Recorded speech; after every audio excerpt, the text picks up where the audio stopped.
আসন্ন জাতীয় সংসদ নির্বাচনকে কেন্দ্র করে 237 আসনের পর আরো 36 আসনের প্রার্থী ঘোষণা করেছে বিএনপি।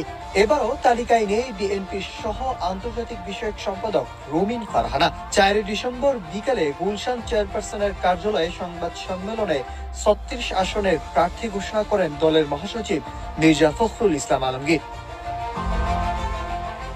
এদিকে রুমিন ফারহানার প্রার্থী তালিকায় না থাকলেও তার জেলার ব্রাহ্মণবাড়িয়া 2 ও ব্রাহ্মণবাড়িয়া 6 আসনে বিএনপি এখনো প্রার্থী দেয়নি।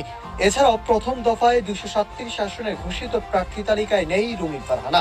দলীয় সূত্র মতে ব্রাহ্মণবাড়িয়া 2 আসনে জাতীয় সংসদ নির্বাচনের প্রতিদ্বন্দ্বিতা করতে চান রুমিন ফারহানা। তার বাড়ি বিজয়নগর উপজেলার বুদুন্তি ইউনিয়নের ইসলামপুর গ্রামে।